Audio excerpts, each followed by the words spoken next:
Folks, let me tell you about the morning that turned our sleepy little slice of Colorado heaven into an all-out suburban battlefield. Picture this. Maplewood Heights, just outside Denver.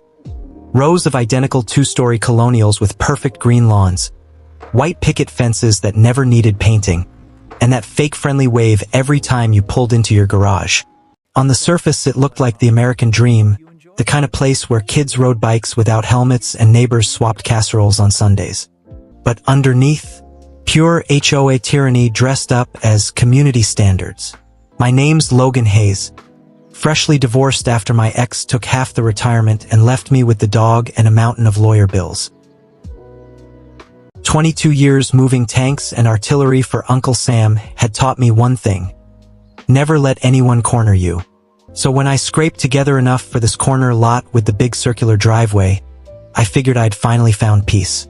The driveway was perfect for my new freelance cybersecurity consulting gig. Clients could pull in, park, get their networks fixed, and leave without blocking anybody. I'd read every covenant, every deed restriction, every county ordinance before signing.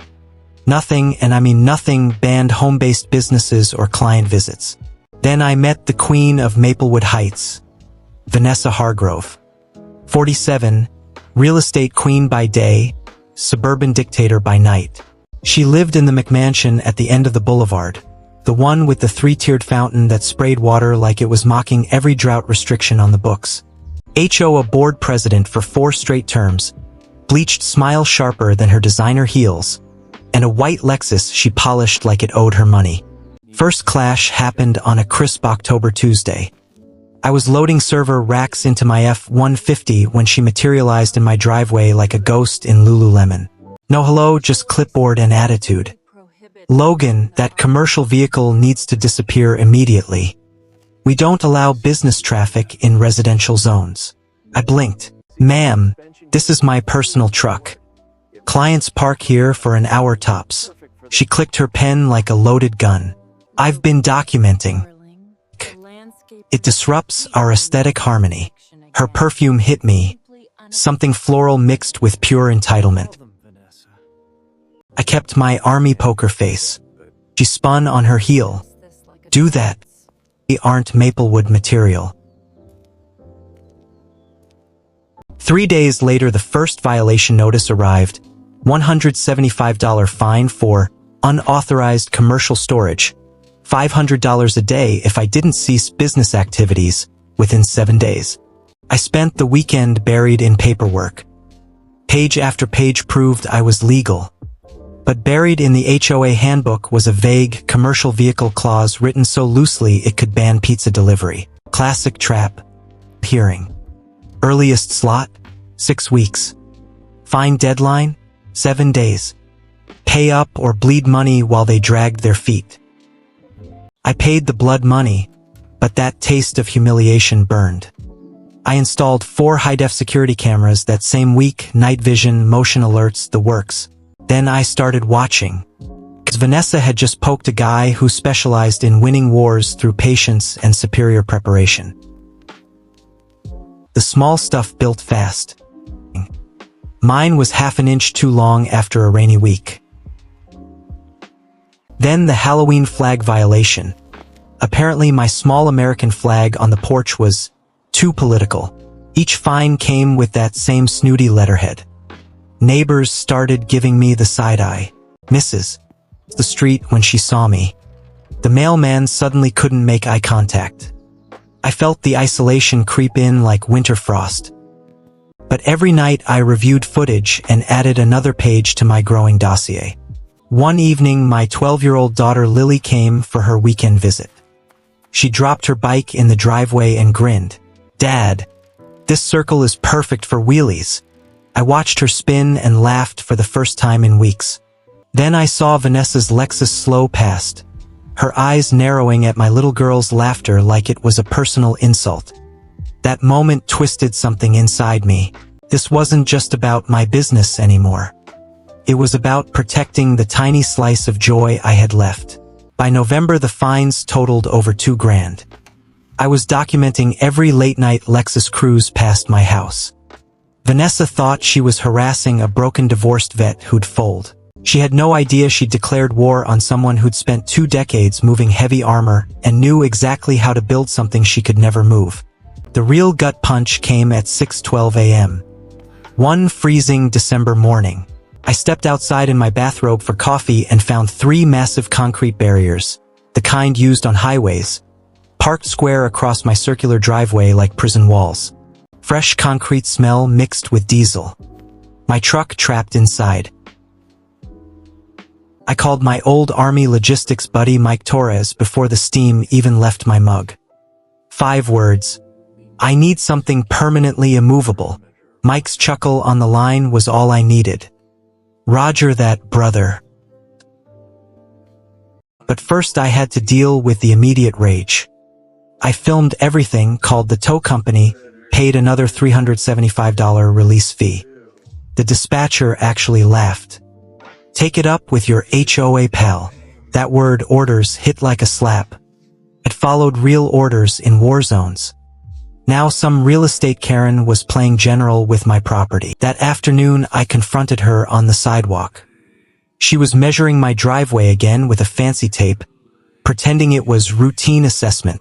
I held up my phone, crystal clear night vision still of her at 11:47 p.m.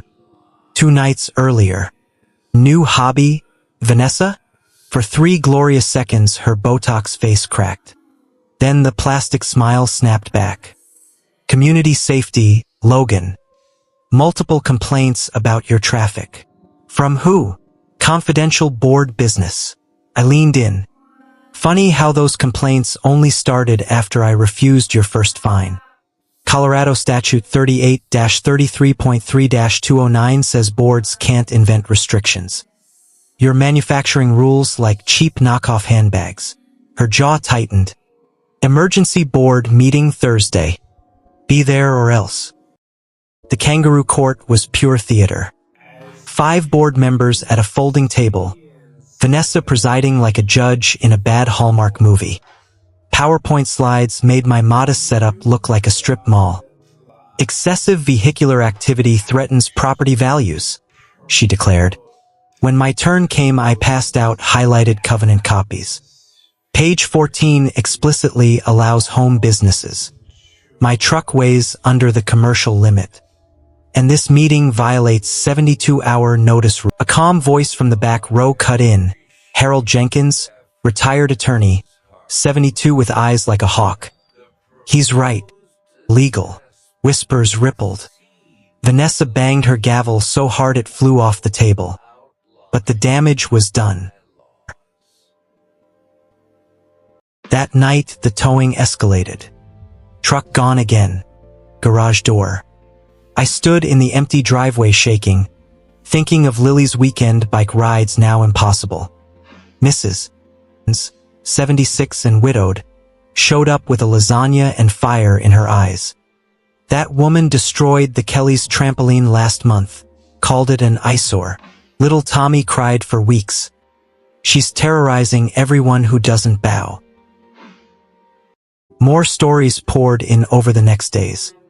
The Garcias vegetable garden fined into oblivion. The Johnsons' dog run declared unsightly. Vanessa wasn't enforcing rules. She was erasing anything that didn't match her sterile Instagram fantasy. My dossier grew thicker than a phone book. Then came the glossy flyers in every mailbox.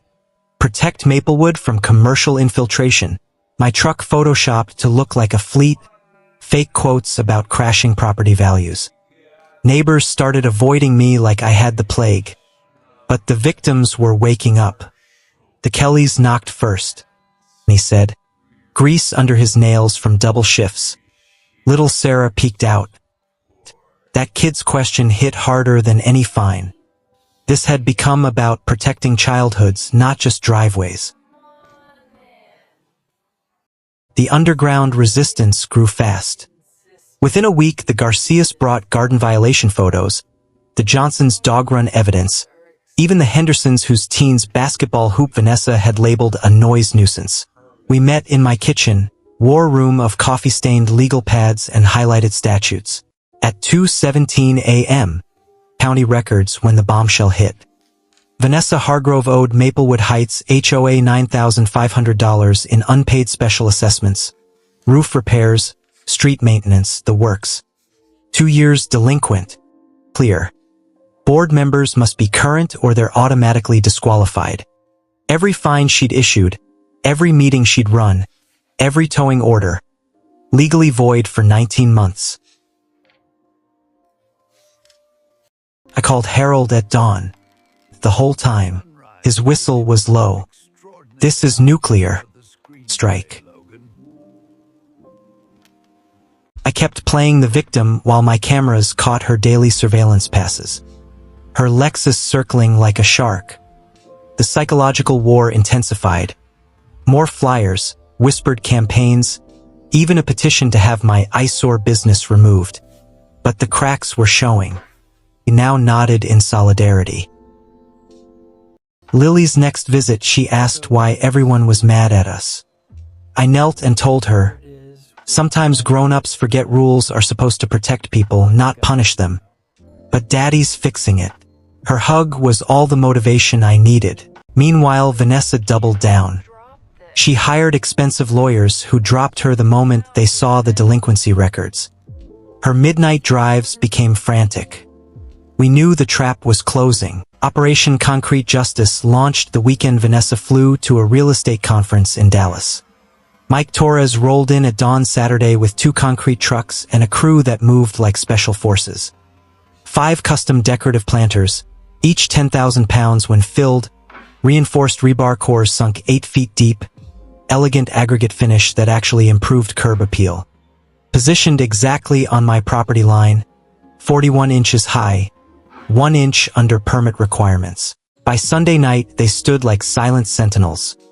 Beautiful, immovable, and completely legal under every covenant. No HOA approval needed for decorative landscaping. Vanessa's barriers could never trap me again without felony vandalism. Monday morning, her Lexus screeched to a halt. She sat frozen for 3 full minutes staring at my new garden features. Then she exploded, circling, photographing, screaming into her phone for inspectors. The city guy arrived, measured, shrugged. Everything's legal, ma'am. Her shriek could have shattered glass. Certified letters followed demanding removal. Lawyers quit. Gathered exactly 4 signatures before doors slammed in her face. Social media rants went nuclear. These concrete monstrosities are destroying our character. Neighbors replied with photos of the swing set she'd demolished, the gardens she'd killed. The comments section became her obituary. The final showdown was the emergency HOA meeting Thursday night. The community center overflowed. 80-plus residents, news cameras rolling because Eleanor had tipped Channel 7. Vanessa strutted in like she still owned the room. Her PowerPoint painted me as a neighborhood terrorist. When my turn came, I distributed the real covenants and the county delinquency printouts. Harold stood. Revised Statutes 38-33.3-209, MS. Hargrove has been disqualified for 19 months. Every decision she made is void. The room detonated. Woman actually clapped. Vanessa's face went from Botox smooth to ghost white in seconds. "This is harassment," she screamed, but the cameras caught every word. The remaining board members called for her immediate resignation. Vote was unanimous. Within 48 hours, her McMansion listed motivated seller. Moving trucks appeared Tuesday. I watched from my porch as her Lexus trailed them out of Maplewood Heights forever. No final wave, just the pathetic retreat of a bully who finally met immovable force. Eleanor became the new president.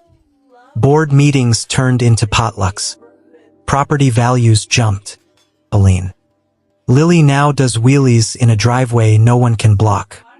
My business tripled. Clients loved the tyrant-proof consultant. Those 5 concrete planters still stand, beautiful, solid, and legendary. Kids climb them. They're not just landscaping. Build walls. Sometimes the best answer is building something even stronger right back. Bullies only have the power you give them. Sometimes the strongest defense is patience, evidence, and 10 tons of concrete justice. Got your own HOA nightmare? Drop it below. You're not alone, and the little guy always wins when he refuses to budge.